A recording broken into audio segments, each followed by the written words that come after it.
Assalamualaikum warahmatullahi wabarakatuh. Perkenalkan, saya Hasna Rahmanabila.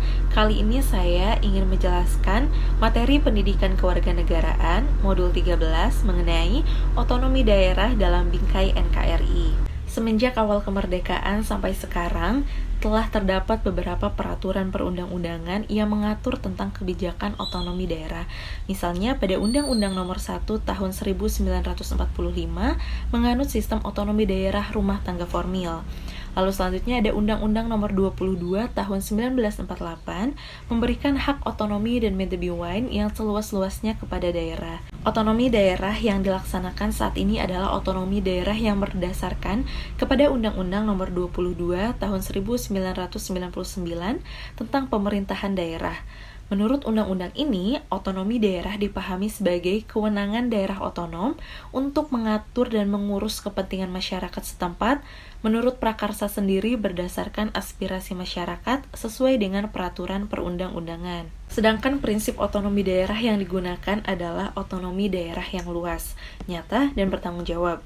Kewenangan otonomi yang luas adalah keleluasaan daerah untuk menyelenggarakan pemerintahan yang mencakup kewenangan semua bidang pemerintahan, kecuali kewenangan di bidang politik luar negeri, pertahanan keamanan, peradilan, moneter dan fiskal, agama, serta kewenangan bidang lain yang ditetapkan dengan peraturan pemerintah.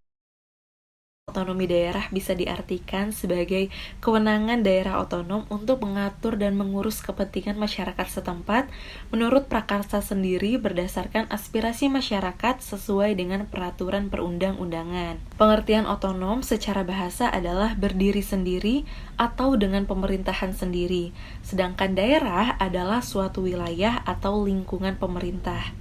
Dengan demikian, pengertian secara istilah, otonomi daerah adalah wewenang atau kekuasaan pada suatu wilayah atau daerah yang mengatur dan mengelola untuk kepentingan wilayah atau daerah masyarakat itu sendiri. Dan pengertian lebih luas lagi adalah wewenang atau kekuasaan pada suatu wilayah atau daerah yang mengatur dan mengelola untuk kepentingan wilayah atau daerah masyarakat itu sendiri, mulai dari ekonomi, politik, dan pengaturan pertimbangan keuangan termasuk pengaturan sosial, budaya, dan ideologi yang sesuai dengan tradisi adat istiadat daerah lingkungannya.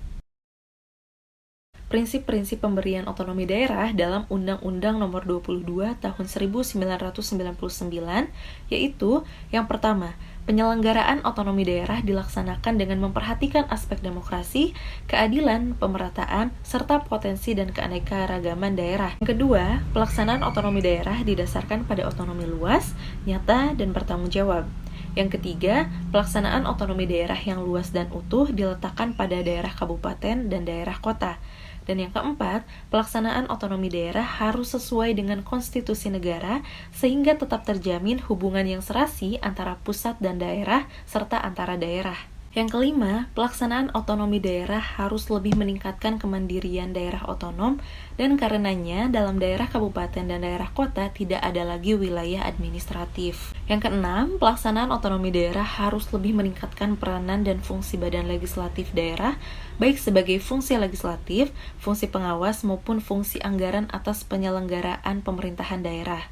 Yang ketujuh, pelaksanaan azas dekonsentrasi diletakkan pada daerah provinsi dalam kedudukannya sebagai wilayah administratif untuk melaksanakan pemerintahan tertentu yang dilimpahkan kepada gubernur sebagai wakil pemerintah. Yang kedelapan, pelaksanaan azas tugas pembantuan dimungkinkan tidak hanya dari pemerintah kepada daerah, tetapi juga dari pemerintah dan daerah kepada desa yang disertai dengan pembiayaan sarana dan prasarana, serta sumber daya manusia dengan kewajiban melaporkan pelaksanaan dan mempertanggungjawabkan kepada yang menugaskan. Yang pertama, kehidupan berbangsa dan bernegara selama ini sangat terpusat di Jakarta atau Jakarta sentris. Yang kedua, pembagian kekayaan dirasakan tidak adil dan tidak merata. Kesenjangan sosial atau dalam makna seluas-luasnya antara satu daerah dengan daerah lain itu sangat terasa. Yang pertama, penyelenggaraan otonomi dimaksudkan untuk mencegah penumpukan kekuasaan di pusat dan membangun masyarakat yang demokratis. Yang kedua, penyelenggaraan otonomi daerah adalah untuk mencapai pemerintahan yang efisien. Yang ketiga, penyelenggaraan otonomi daerah diperlukan agar perhatian lebih fokus kepada daerah.